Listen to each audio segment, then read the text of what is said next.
Hi, this is Miss Kanoff. And one thing I do here at McDaniel is I help students who are missing credits. And this is a new project we've developed. It's a genetic engineering project that'll get you science, English, and social studies credits. I worked on this with Mr. Kane and Mr. Martin. So I just want to quickly go through this project. One thing I would highly encourage you to do is to make sure you come and meet with me in person so that I can get you started. But if you feel like you can get started on your own, keep watching and I'll go through the criteria. So there's four parts to this project. Part A, you're going to just learn a little bit about this new technology. Part B is showcasing these skills of how you can craft an argument. Part C is a reading work sample. This used to be a graduation requirement. It might come back as a graduation requirement, but currently, you don't have to submit a reading work sample to graduate, but I still think these skills are really helpful and they really showcase those final proficiency skills you would need for an English class. And then part D is a performance task. If you've taken a social studies class at McDaniel, this will feel really familiar. Well, we're going to ask you to record an argument speech and have a visual to go with your presentation. Okay, so now I'm going to get into the details. Okay, so part A, you're going to learn about genetics and this CRISPR gene editing, and you're going to explore some new vocabulary. You're going to read an article, you're going to watch a video, and you're going to explore an infographic. And so I highlighted some of the key vocab that might be new or unfamiliar to you. We've got this infographic for you to explore.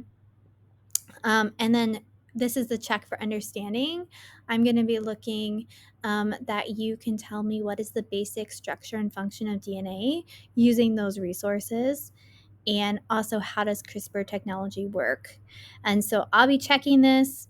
Feel free to comment me on your Google Doc if you need help. But this is that first check for understanding to make sure that you understand the science content. So part B is about crafting an argument. So you're going to watch two videos and we're looking that you can pull out pros and cons. So some people think we should use this new technology and other people do not. So I really want you to practice your skills of citing evidence because you'll be able to use this later. So it's really important that you pull some evidence from those two videos. And then another check for understanding, I'm going to ask that you write a personal reflection. If you could go back in time and alter a gene, what is one thing you would change about yourself? Why? And how would that change your life? Okay, so part C is an official reading work sample, and you will be scored on your margin notes for this. So you want to write as many notes in the margin. I'm going to be looking that you at least do these three. Writing a question, this makes me wonder. This reminds me of making a connection.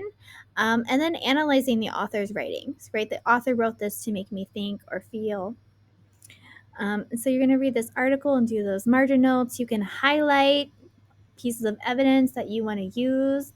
But I'm really looking right here that you would be writing some margin notes so you can type that. And I'm always welcome to, if you want me to print you a copy of this article, you can also do it on pen and paper. And then I'm going to be assessing that you could write a summary, right? This is a really important skill, proficiency skill required for a lot of your social studies classes and English classes here at McDaniel. I put some sentence frames in here to help you, but you need to summarize that article in paragraph format. And then you need to analyze your work sample. So is this author in favor of using CRISPR technology? You need to have at least two pieces of evidence from the article to support your answer.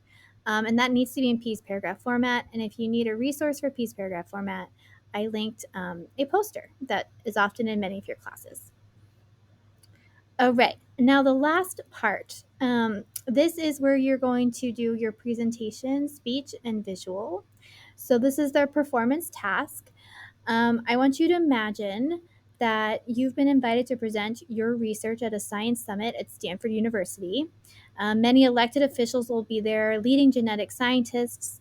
And currently, the FDA and the federal government are trying to decide if this is a technology that should be approved for continued research funding in the United States. And so, this is, imagine like a lot of money, right? Is that at play on this? Like, what do you think? Should we be spending funds on this technology or not, right?